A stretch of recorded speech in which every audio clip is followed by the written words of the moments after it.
Sobatkom, penyalahgunaan narkoba merupakan tindak kejahatan yang tidak pandang bulu. Hampir semua kalangan masyarakat dari segala rentang usia, latar belakang, dan status sosial bisa terkena dampaknya. Seperti yang kami kutip dari rencana kinerja tahunan BNN, dari hasil penelitian yang dilakukan BNN secara periodik setiap 3 tahunnya, angka prevalensi terhadap narkotika mulai tahun 2011 sampai dengan tahun 2021 terjadi penurunan yang cukup signifikan. Pada tahun 2011, prevalensi pada angka 2,23% dan pada tahun 2019 pada angka 1,80% dan pada tahun 2021 angka prevalensi sebesar 1,95%. Pada tahun 2021 terjadi peningkatan angka prevalensi sebesar 0,15%, di mana pola penyalahgunaan narkoba ini salah satunya dikarenakan adanya kenaikan peningkatan penyalahgunaan narkotika jenis baru atau New Psychoactive Substance atau NPS. Dengan adanya permasalahan perkembangan NPS ini, perlu Sobatkom ketahui guna menciptakan lingkungan pekerjaan yang sehat, aman, dan bebas narkoba. Nah, kita akan membahas NPS ini bersama dengan para narasumber kita yang luar biasa pada hari ini. Jadi jangan kemana-mana Sobatkom, tetap stay tune di Tok Tok Kominfo Podcast episode ke-89. Sobatkom, seperti yang sudah diinfokan sebelumnya, bahwa hari ini kita sudah kedatangan narasumber yang akan ngobrol bareng. Yang pertama sudah hadir di tengah-tengah kita, Bapak Imam Suwandi, selaku Kepala Biro Kepegawaian dan Organisasi Kementerian Kominfo. Selamat siang, Pak Imam. Selamat siang, Mas Hilmi dan Sobat Tok.com. Ya, terima kasih atas kehadirannya Bapak meluangkan waktu di sela-sela kesibukan Pak Imam hari ini. Kemudian juga yang tidak kalah seru, hari ini juga kita kedatangan seorang penyuluh narkoba ahli madya dari Direktorat Advokasi Deputi Pencegahan BNN. Beliau adalah Bapak Kusrianto. Selamat siang Pak Kusrianto. Selamat siang. Selamat siang. Ya, terima kasih Pak sudah berkenan hari ini. Gimana tadi Pak dari Cawang hingga Merdeka Barat, lancar Pak perjalanan? Lumayan macet.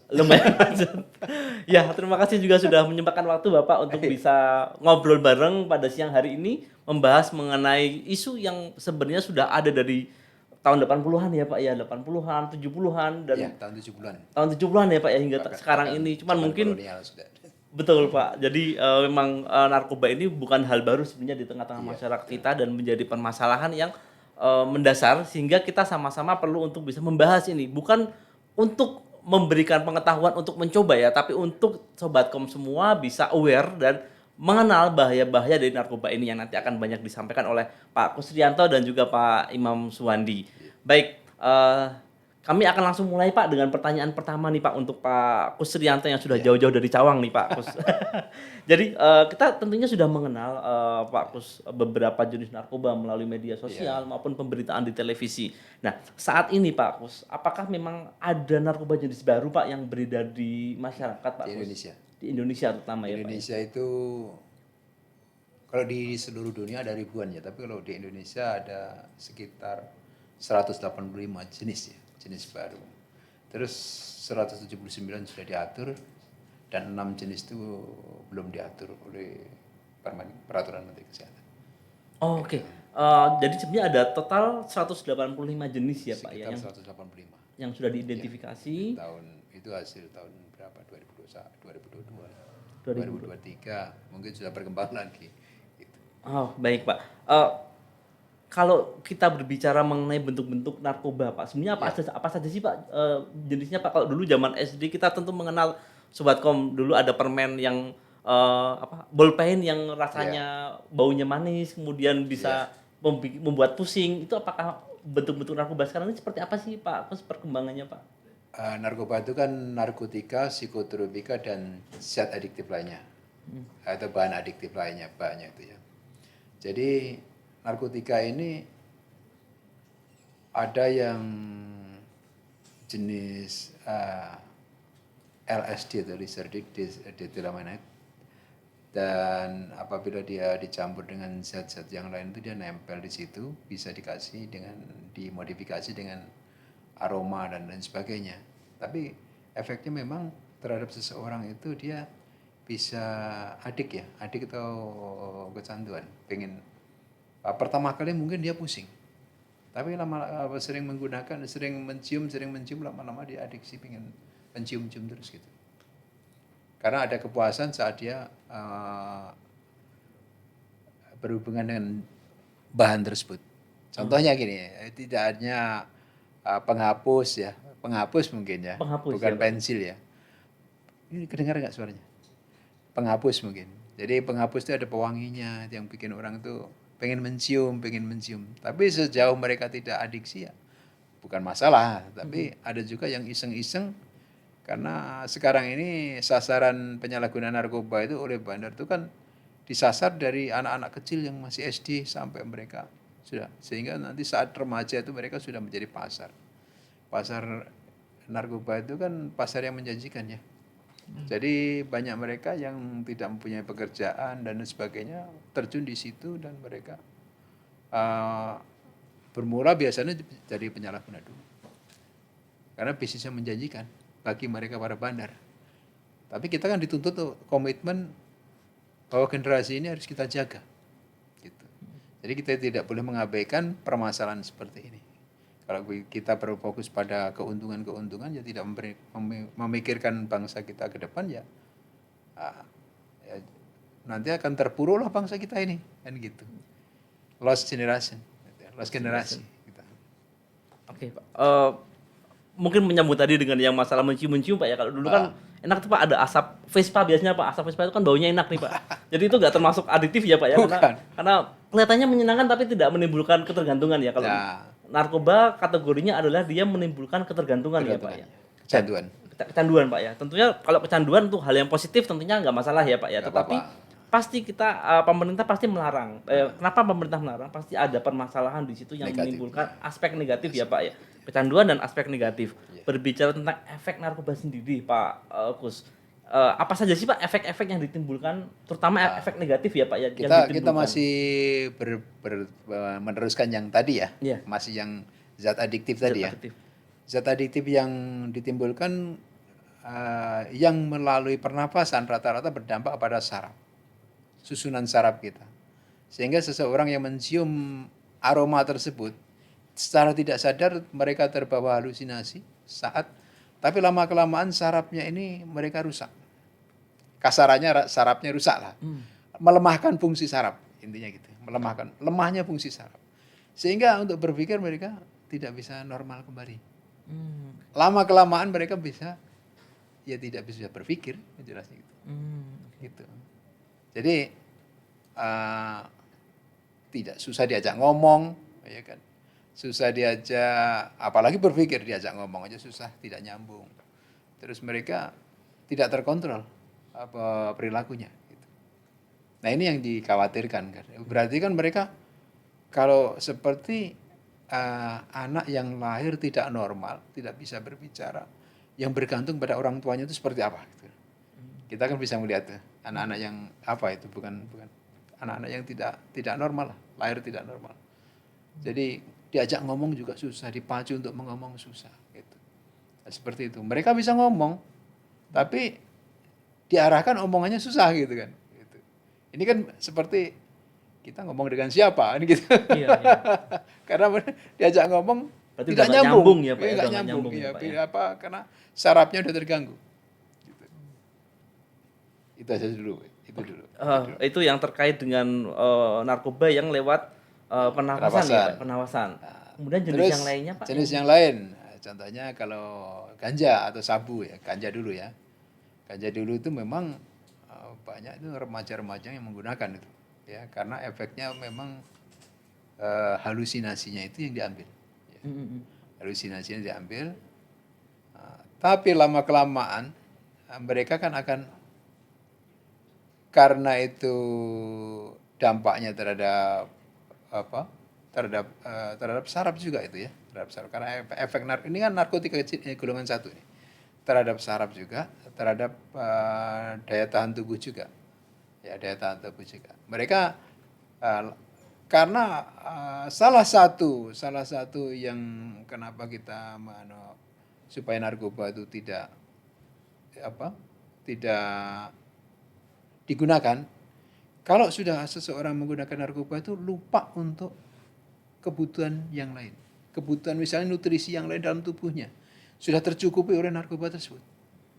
Misalnya dia setelah menggunakan ganja atau menggunakan sabu itu dia terus karena sifatnya itu depresan ya. Depresan itu membuat seseorang itu tidak aktif, rileks dan tidak terlibat dalam aktivitas, pengen menarik diri dari aktivitas. Sehingga mereka cenderung tidur ya. Lalu sudah tidur ya sudah kepuasan itu. Nah, tidur dengan puas. Karena efek halusinasi terbawa sampai dia tertidur itu. Juga sabu-sabu juga demikian. Kalau sabu-sabu pertama kali memang dia memacu kinerja seseorang, meningkatkan kinerja seseorang. Oh, lebih berkinerja jadinya Pak ya? Lebih berkinerja, seperti amfetamin. Ya, sabu sama ekstasi itu sama. Hampir lebih berkinerja. Cuman lama-kelamaan dia kecanduannya luar biasa. Gitu. Jadi saat dia bekerja tidak mengenal lelah dia. Tidak lelah. Tapi begitu dia sudah dampak itu sudah berkurang, dia langsung exhausted, kelelahan gitu Bang. Tidak kelelahan, tapi dia sudah seperti terbawa. Kalau kita udah ngantuk banget itu seperti apa ya? Gitu. Jadi dia langsung efeknya pengen relax, tidur pulas gitu. Dia bekerja bisa 12 jam, tapi tidurnya bisa 24 jam. Gitu. Jadi itu ya. Ada juga ekstasi banyak juga digunakan oleh para pekerja juga ya. Para pekerja juga. Jadi cuman efeknya mereka lebih bergairah dalam bekerja. Tapi nanti dampaknya adalah mereka susah mengontrol diri. Banyak bicara, tapi pembicaraan itu bebas lepas, tapi susah dikontrol. Gitu. Saya tidak menunjukkan nanti akan siapa hari ini akan ya, tapi itu mempunyai efek masing-masing gitu, seperti itu. Baik Pak Krus. Cukup banyak ternyata Sobat Kom ya efek-efeknya. Jadi mulai dari tidak nyambung ya Pak ya, tidak nyambung, kemudian tidak bisa diajak ngobrol dan sebagainya. Ini tentunya sangat berpengaruh terhadap nanti seseorang ini berada di dunia kerja. Jadi kita mungkin akan loncat ke Pak Imam dulu nih Pak, terkait dengan bagaimana sebenarnya sih Pak kalau kita melihat pegawai-pegawai Kominfo kan insya Allah sehat-sehat ya Pak Imam ya. Cuman dari kami ingin menanyakan bagaimana sih Pak sebenarnya kondisi dan data pegawai di Kementerian Kominfo sendiri saat ini terkait dengan lingkungan Kominfo yang bebas narkoba Pak Imam. Apakah pernah ada contoh kasusnya Pak? Baik, terima kasih Mas Ilmi. Jadi alhamdulillah ya, kalau dari pertama untuk saat ini dari Kominfo dari tahun 2001 sampai karena kebetulan saya masuk tahun 2001 Pak di Kominfo. Jadi kami data dari 2001 menangani kasus-kasus terbesar kalau ini narkoba. Kemudian yang kedua adalah kasus terorisme. Kemudian yang selanjutnya adalah kasus terkait dengan adanya kalau yang sekarang ini ada judi online, itu termasuk yang ini ya. Tapi dari kasus-kasus yang ada di kami untuk kasus narkoba, alhamdulillah di Kominfo itu untuk sampai saat ini tidak ada. Dan itu pun dari data-data ketika dilakukan tes urin pun tidak ada pegawai Kominfo yang alhamdulillah tidak terdampak. Dan ini juga hari ini kami tadi koordinasi dengan KSN Komite Aparatur Sipil Negara. Sebenarnya banyak sih data-data pegawai pengaduan terkait narkoba. Ada lebih dari 250 lah yang ada pengaduan terkait narkoba untuk yang kalangan KSN Pak. Kalangan ASN. Tetapi alhamdulillah tidak ada di Kominfo. Dan hari ini kami baru saja mendapatkan penghargaan untuk terkait dengan indeks untuk nilai kode etik dan nilai kepatuhan pegawai Kementerian Kominfo, kami mendapatkan penghargaan dengan kategori patuh, Pak. Jadi dengan nilai skor 355 atau kalau ini 89. Nah ini alhamdulillah, jadi ya kita dalam kondisi memang kalau dari sisi kode etik dan dari kepatuhan kita sudah termasuk tinggi, Pak, karena sudah di kategori tertingginya, yaitu kategori tertingginya adalah patuh. Baru saja sebelum ke sini kami mendapatkan penghargaan itu, Pak. Dan sampai saat ini mudah-mudahan tidak ada di Kementerian Kominfo. Tapi kalau tidak salah ya, Pak ya, kalau pegawai yang terkena narkoba kan nanti salah satu tanda-tandanya sebenarnya bisa dilihat dari matanya, kemudian raut mukanya. Saya belajar, Pak. Orang-orang yang kena narkoba biasanya matanya agak merah, kemudian ada tanda-tanda kelesuan. Nah, mudah-mudahan itu tidak ada sih, karena kami sudah lakukan tes urin juga tidak menemukan. Walaupun ini ya, dan mungkin nanti kalau adalah strategi bagaimana untuk ini ya, mendeteksi lah, Pak, mendeteksi pegawai-pegawai yang kira-kira ini kan biasanya kalau narkoba itu satu ya yang biasanya suka nongkrong nih, Pak ya, suka nongkrong, suka ke hiburan-hiburan malam. Makanya biasanya ada strategi nih, Pak, untuk mengecek teman-teman. Ya kita sampling, bagaimana cara kita sampling ya di waktu-waktu tertentu lah. Karena memang untuk tes narkoba kan biayanya juga tidak murah kan. Jadi ketika kita lakukan sampling pun mudah-mudahan itu bisa menjangkau memang yang diindikasi rawan-rawan terkena. Itu Mas Hilmi, terima kasih. Baik, terima kasih Pak Imam. Tadi disebutkan mata merah, badan lesu. Jadi kemungkinan nanti akhir tahun ini Pak Imam bakal banyak menemukan nih, Pak. Tentunya bukan karena narkoba pastinya, karena lembur untuk realisasi akhir tahun biasanya, Pak ya. Teman-teman ASN pada lembur biasanya, Pak, untuk bisa kebut akhir tahun. Jadi karena lembur, kurang tidur, mata merah, Pak. Tapi insya Allah bukan karena narkoba ya Pak Imam ya. Semoga bisa seperti ini terus ke depannya, Pak. Jadi mendapatkan lingkungan kerja yang sehat kitanya. Tentang pelaksanaan ataupun implementasi bagaimana kita menjaga lingkungan sehat di kantor Kementerian Kominfo, Pak Imam. Kalau memang kita melihat di ASN itu kan sudah ada aturan yang jelas ya, Pak, ya, mengenai reward, kemudian mengenai sanksi, Pak. Tentunya kita ketika berbicara penggunaan ataupun penyalahgunaan narkoba tidak akan berbicara reward ya, Pak ya. Kita nggak akan mungkin ngasih reward ke seorang pengguna narkoba, tapi pasti akan berbicara tentang sanksi, Pak. Kalau dari dasar hukum dan sanksi, Pak, yang mungkin untuk dilakukan oleh Biro Kepegawaian terkait dengan ASN yang melakukan penyalahgunaan narkoba, itu bagaimana Pak Imam? Mungkin bisa dijelaskan kepada Sobat Kom semuanya, Pak Imam. Baik, kalau secara aturan sudah jelas ya, diatur di PP 94 bahwa di pasal 3 bahwa setiap ANS itu harus taat dan patuh memenuhi ketentuan undang-undang. Itu sudah pasti. Kemudian menjadi suri teladan yang baik, karena ASN itu kan jangan sampai ini kan harus jadi contoh di masyarakat. Jadi jangan sampai nanti apalagi ASN Kominfo yang notabene-nya harus menjadi tugas dan fungsinya adalah sebagai corong pemerintah. Nah, kalau ASN-nya terkena narkoba dan sebagainya, itu kan pasti ya dampaknya juga akan lebih besar. Dan secara ketentuan apabila seseorang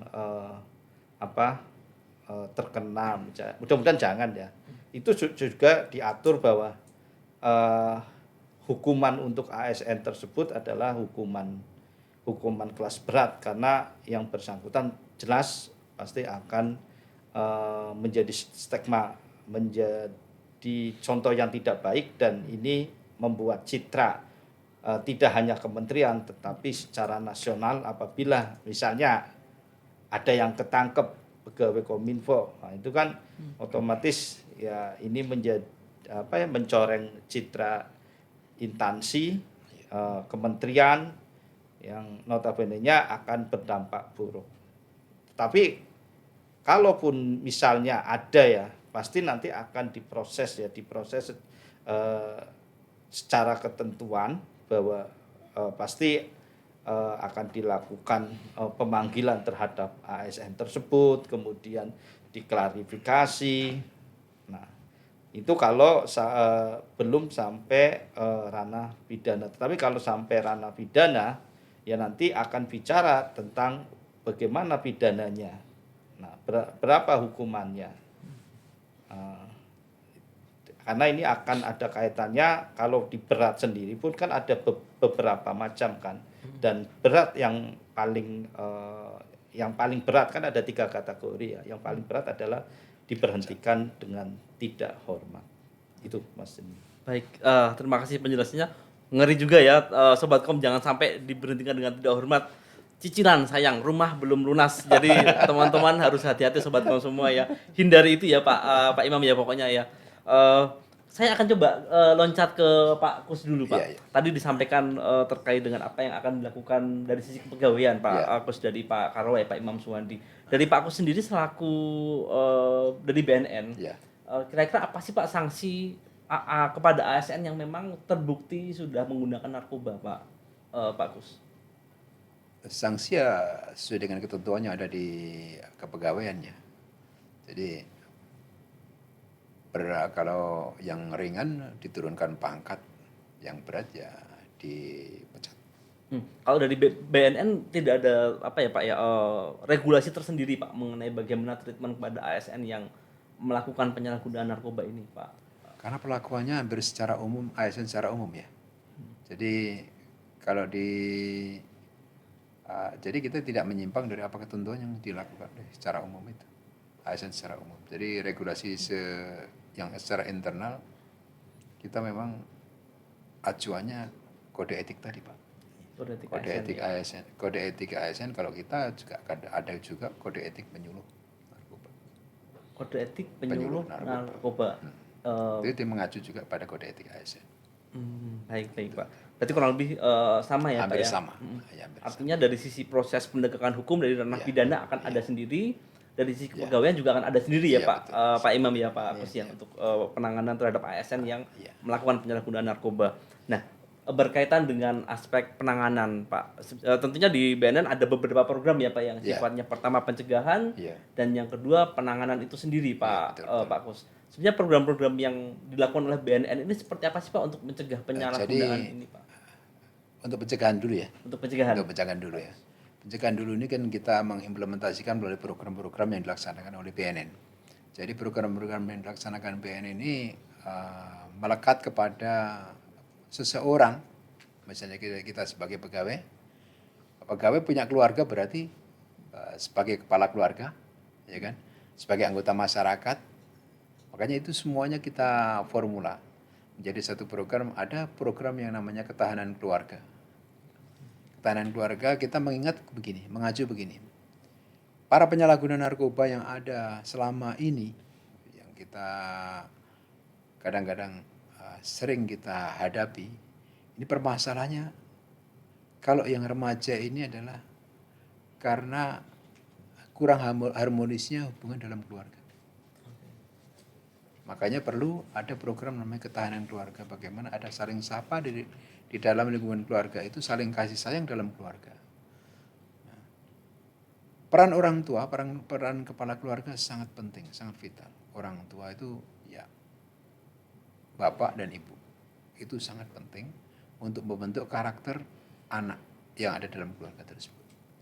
Sehingga didikan yang baik dari orang tua ini akan membuat seseorang itu memiliki daya tahan atau imunnya terhadap penyalahgunaan narkoba.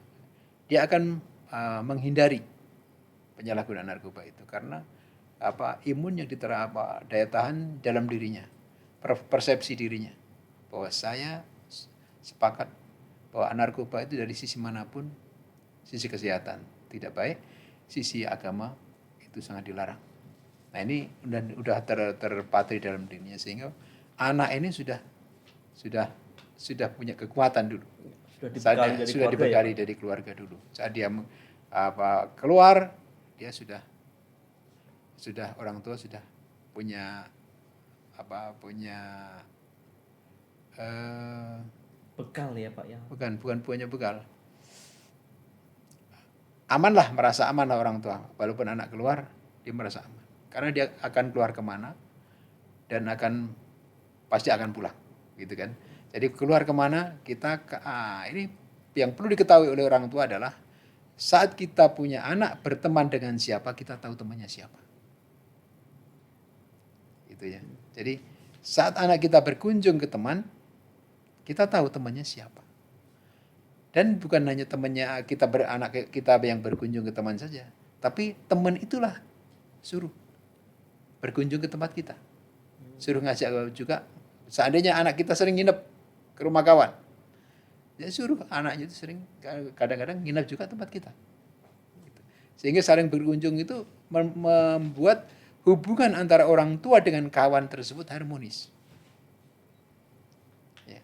Ini yang salah satu yang untuk membuat kekhawatiran orang tua tadi. Jadi anak itu kalau keluar kapanpun kita tidak khawatir. Nah sekarang susah kita mengendalikan anak di era modern seperti sekarang ini. Gitu ya. Bekal agama, bekal ilmu pengetahuan, bekal pemahaman terhadap bahaya narkoba harus perlu diterapkan pada mereka. Ini masalah ketahanan keluarga ya. Iya. Yang kedua, kita juga di lingkungan itu ada stakeholder yang memegang lingkungan tersebut, mulai dari RT, RW, dan lurah. Makanya kita program namanya lingkungan bersinar melalui desa bersinar atau kelurahan bersinar. Bersih dari penyalahgunaan narkoba. Bukan bebas menyalahgunakan narkoba, tapi bersih dari penyalahgunaan narkoba. Jadi stakeholder di situ kita kasih pembekalan. Ada juga tokoh-tokoh masyarakat di situ kita kasih pembekalan. Dengan apa? Dengan pemahaman akan bahaya narkoba. Yang kedua, pemahaman bagaimana kalau mereka ada lingkungan yang menyalahgunakan narkoba. Namanya pemulihan berbasis masyarakat atau PBM. Pemulihan berbasis masyarakat itu bagaimana? Kalau ada penyalahgunaan narkoba di situ, siapa yang bertanggung jawab? Mereka, anggota PBM tersebut. Pemulihan berbasis masyarakat. Tokoh-tokoh masyarakat anggotanya dan orang yang paham terhadap medis, ya. Orang paham terhadap konselor ringan.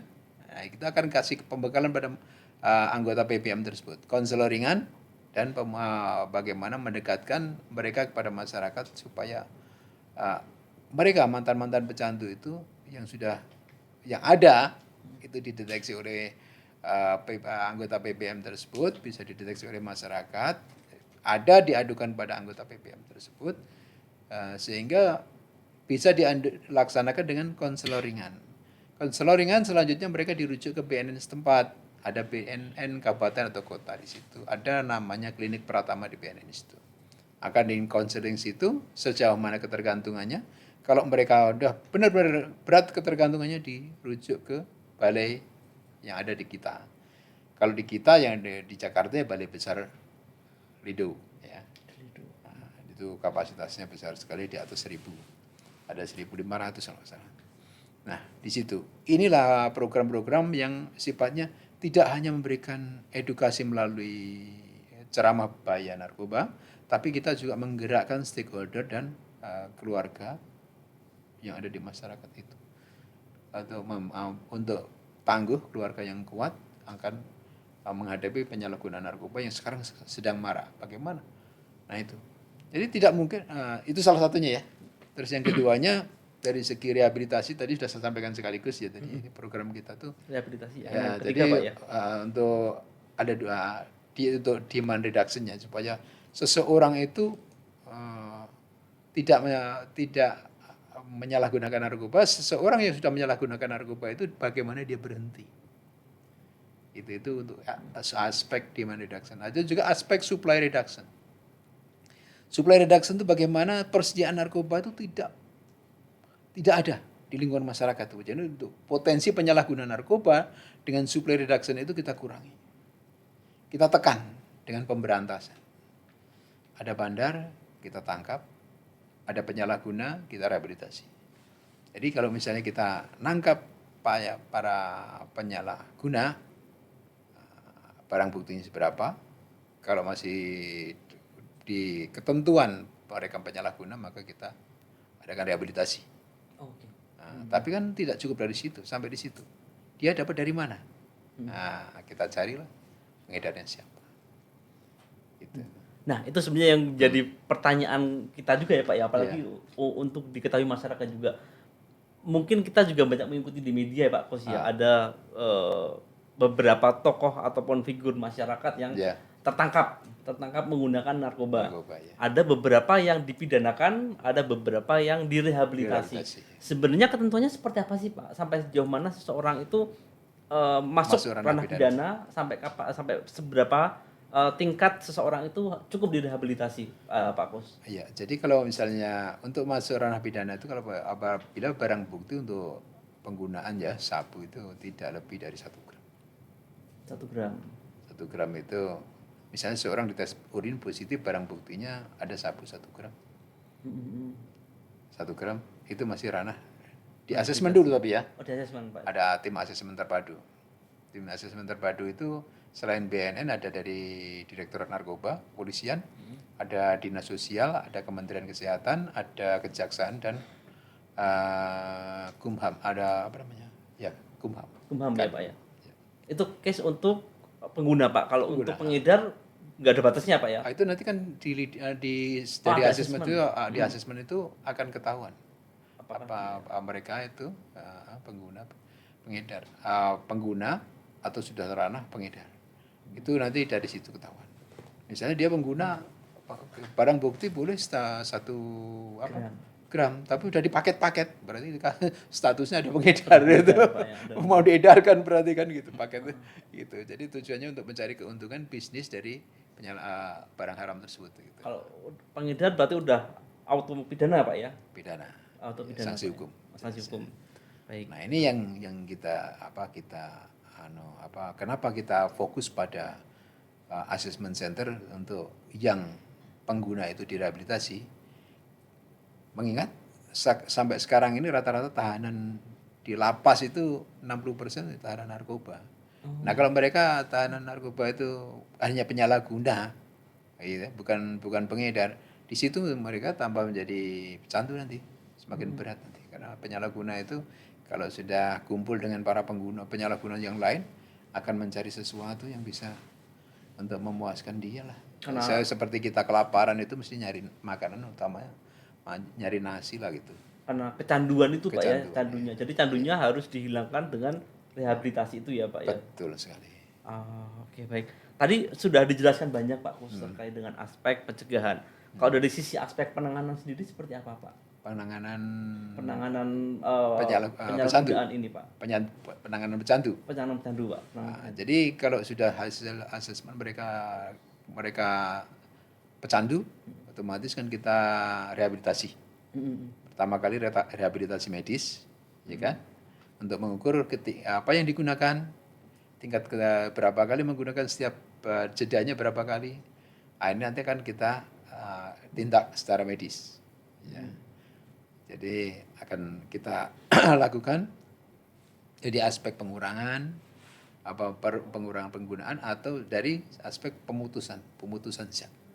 Jadi yang tingkat berat ya ini strateginya dari yang tidak bisa dilakukan oleh orang lain ya, harus lembaga yang sudah tersertifikasi oleh BNN. Dan kalau masalah pecandu yang tingkatnya berat itu yang lebih tepatnya memang harus BNN yang menangani, nggak boleh dilangani oleh orang lain ya. Karena tidak sampai di situ ya sebenarnya. Setelah mereka tuh pemutusan zat itu dilakukan, mereka tidak ketergantungan lagi. Tapi budayanya juga dibentuk. Itu yang berarti rehabilitasi itu. Orang yang kecanduan itu kan masalah disiplin nggak ada jelas. Disiplin, apalagi disiplin bangun pagi nggak ada tuh. Disiplin makan aja nggak ada. Gitu. Terus disiplin bekerja nggak ada, dia nggak ada nggak ada ini. Akhirnya dilatih. Bangun jam 3 pagi harus sudah bangun. Ya, siang harus mengerjakan sesuatu. Entah itu bekerja, bekerja sama, entah kerja bakti apa. Sorenya dia ada olahraga. Setelah olahraga nanti malamnya dia ada kegiatan kerohanian. Nanti jam 10 harus sudah tidur. Makanya diperlakukan kerangkeng juga seperti jadi sel-selnya atau apa tempatnya itu tidak boleh penjagaannya ketat gitu. Dijaga dengan ketat. Jadi melebihi penjagaan di tahanan. Intinya untuk membentuk perilaku baru ya Pak ya. Membentuk perilaku baru.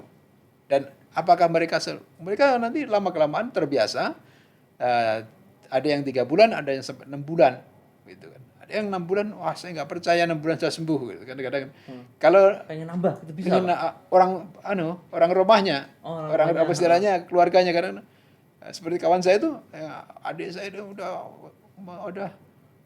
udah sampai tingkatan membahayakan Pak untuk keluarga saya. Barang-barang di rumah sudah habis. Kompor gas saja dijual. Oh. Kalau minta uang sama orang tuanya diancam, mau dibunuh. Sampai di situ. Gimana caranya?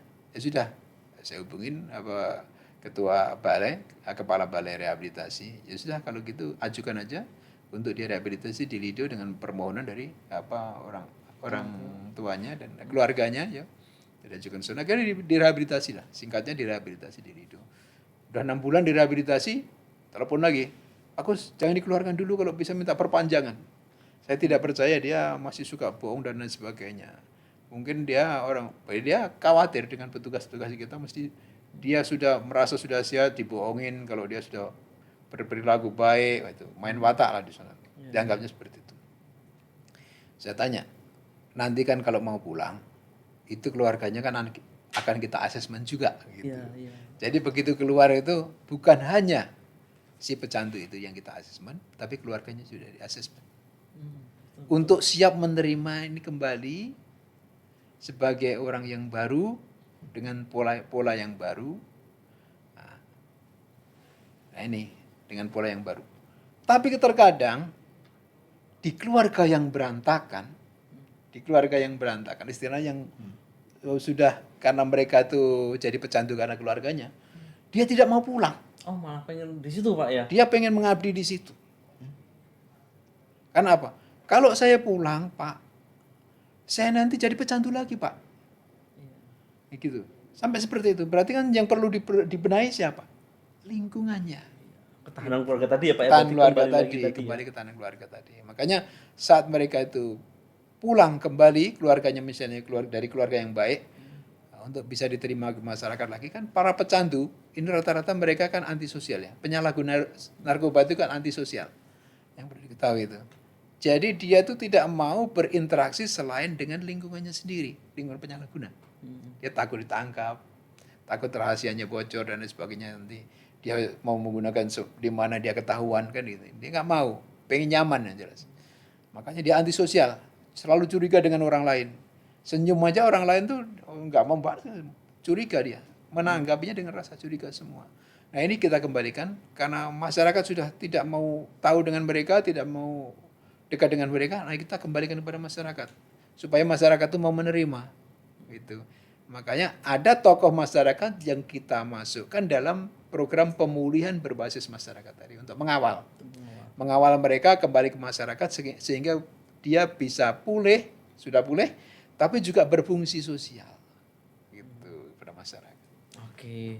Cukup banyak juga ternyata insight-insight baru ya Sobat Kom dari Pak Kusrianto dari BNN. Ada hal yang ternyata seperti itu ya, ada klasifikasi. Kemudian ketika kita melakukan rehabilitasi akan ada asesmen kayak semacam skripsi ya Pak ya, biar lulus dari rehabilitasi ya Pak ya. Jadi screening ya. Screening. Apa namanya? Di asesmen itu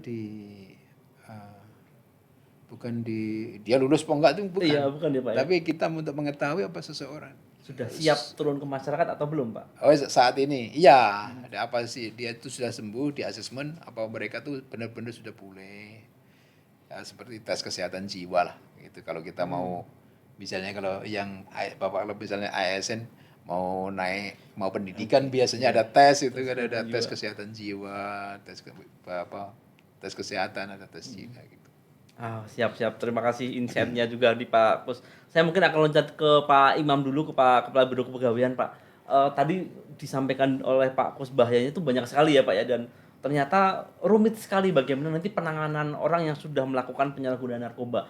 Dari Biro Kepegawaian sendiri, Pak, sebagai pembina kepegawaian di kementerian, usaha-usaha apa sih, Pak, yang sudah Biro Kepegawaian lakukan? Program-program apa yang sudah Biro Kepegawaian dan organisasi lakukan untuk bisa menciptakan lingkungan pekerjaan yang sehat, aman, dan bebas narkoba, Pak Imam? Baik, kalau di Kominfo sendiri ya, eh, ini kan pasti kerja bareng ya, tidak hanya dari Biro Kepegawaian, tetapi kerja bareng seluruh komponen yang ada di lingkungan kementerian. Nah, yang pertama adalah sosialisasi, Pak. Sosialisasinya ini dengan cara seperti ini juga ini diadakan acara tok-tok komini yang sama Mas Ilmi. Ini salah satu ini, nanti kalau ini disampaikan kan mudah-mudahan para pendengar di lingkungan Kementerian Kominfo bisa menyadari bahwa bahaya narkoba seperti apa. Kemudian juga beberapa event juga dilakukan dengan sosialisasi yang mengundang pegawai terkait dengan bahayanya narkoba ya Pak ya. Jangan sampai kalau sakitnya karena kau gitu ya Pak ya. Itu kan istilah di istilahnya Bapak itu sakitnya karena kau gitu kan. Sakitnya bukan di sini, tapi kalau narkoba itu sakitnya semuanya ya kan Pak ya. Itu jadi dengan cara yang mensosialisasikan bahaya narkoba, kemudian dengan adanya pamflet kita juga tayangkan, kemudian ini juga jenis-jenis narkoba yang makin lama itu makin banyak ya Pak ya. Yang terakhir kan itu yang ada keripik narkoba itu ya Pak, keripik pisang narkoba itu terakhir itu yang ditemukan di Jogja ya Pak ya. Itu keripik pisang tapi rasa narkoba. Dengan efek narkoba juga mungkin Pak Imam? Iya. Jadi itu ada temuan baru itu.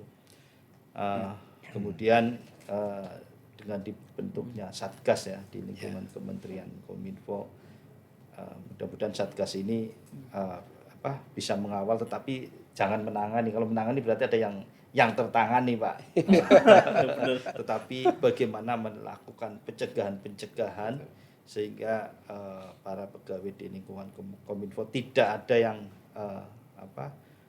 pemakai, apalagi pemakai pun jangan sampai gitu. Kemudian ya pasti kami terkait dengan sosialisasi ini, walaupun kita kondisinya aman, tetapi harus terus kita sosialisasikan, karena pegawai kita kan tidak hanya yang lama, tetapi setiap tahun itu bertambah Pak. Berarti ada pegawai, ada yang bertambah, ada yang masuk. Ya, ini sosialisasi ini terima kasih Biro Humas sudah mengadakan acara ini, karena ini kolaborasi Pak. Nanti kalau yang sosialisasinya dengan Biro Humas, nanti kalau nanti yang proses selanjutnya adalah tes itu. Kalau dari ini salah satu pencegahannya tes urin itu nanti dengan biro umum Pak, karena polikliniknya ada di umum. Jadi itulah langkah-langkah yang telah kita lakukan, yang tujuannya adalah sedini mungkin kita mendeteksi jangan sampai ada pegawai di lingkungan Kominfo ini terkena atau terdampak oleh bahaya narkoba. Itu. Oke, baik, terima kasih Pak Imam atas penjelasannya. Jadi semoga Satgasnya juga bisa, jangan sampai penanganan ya Pak Imam ya. Cukup pencegahan ataupun mungkin deteksi dini lah, jangan sampai penanganan. Artinya deteksi dini perlu itu. Deteksi dini perlu, bener Pak. Nanti harapannya sih Kominfo bisa tetap bersih ya Pak ya ke depannya. Amin ya rabbal alamin. Untuk Pak Kus sendiri sebenarnya mungkin bisa memberikan pesan kepada teman-teman pegawai terutama ASN ya Pak ya. Bagaimana sih teman-teman ASN ini bisa berkontribusi Pak Kus untuk bagaimana mencegah penyalahgunaan narkoba ini Pak, terutama di lingkungan kerja ya Pak Iya, ya. iya, betul. Jadi kepada kawan-kawan ASN yang ada di Kominfo, yang ASN maupun yang bukan ASN ya, ada P3K juga ya. Ada Pak, Sudah ada ada kan? P3K, tenaga pendukung Itu juga. ASN juga sebenarnya, P3K juga ASN. Jadi kita tidak bisa mengabaikan. Yang jelas kita perlu menjaga lingkungan kita, keluarga kita dari bahaya penyalahgunaan narkoba tersebut dengan menciptakan lingkungan yang bersih ya. Bersih dalam artian tidak ada lingkungan remang-remang. Tidak ada lingkungan yang hanya dihuni oleh orang-orang asing, orang-orang tertentu itu aja tapi kita tidak kenal gitu kan ya. Terus yang kedua keluarga kita harus kita kuatkan. Ketahanan keluarga itu nahkoda keluarga dan para anggota keluarga itu harus saling tegur sapa, jangan sampai saling tegur sapa juga, saling kasih sayang juga. Seandainya menegur pun dengan kasih sayang, menyapa pun dengan kasih sayang. Intinya di dalam keluarga itu harus ada kasih sayang. Karena jangan sampai disayangi oleh orang lain, harus disayangi oleh keluarga tersebut. Saya rasa itu aja Pak. Baik, baik terima kasih penjelasannya Pak Kus, kemudian Pak Imam Suwandi juga di siang menuju sore hari ini. Terima kasih juga sudah banyak sekali memberikan insight kami, gambaran-gambaran mengenai kondisi di Kominfo seperti apa dari Pak Imam, kemudian juga dari Pak Kus mengenai bahaya narkoba itu sendiri ya Pak ya. Terima kasih atas penjelasannya. Baik, terima kasih Pak Kus, Pak Imam Suwandi, Kepala Biro Kepegawaian atas diskusi kita pada siang menuju sore hari ini. Tentunya banyak sekali hal-hal yang bisa ditemukan oleh teman-teman Sobatkom semua dan juga masyarakat. Ini sebenarnya tidak hanya ke ASN nanti Pak. Jadi acara ini nanti juga akan dilihat oleh teman-teman, terutama followers YouTube Kementerian Kominfo nantinya. Semoga bisa memberikan manfaat dan informasi bagi followers kita ya Pak Kus dan Pak Imam untuk hal-hal berkaitan dengan pencegahan narkoba. Yang terakhir mungkin kami ingin minta closing statement dari Pak Kus Suryanta dulu Pak, terkait dengan bagaimana sih Pak, apa yang bisa pesan-pesan kepada masyarakat, pesan-pesan kepada para ASN berkaitan dengan penyalahgunaan narkoba ini Pak. Jadi kepada rekan-rekan ASN dan rekan-rekan ASN di Kominfo ya khususnya, ini supaya saya ulang kembali untuk lebih menekankan pada ketahanan diri. Tahanan diri maksudnya yang memperkuat keimanan dan memperkuat keyakinan ya. Jadi kalau kita tuh keyakinan dan keimanan itu kan jadi satu sebenarnya. Tapi ada yang bilang iman tapi kurang yakin. Nah itu ada juga seperti itu kan.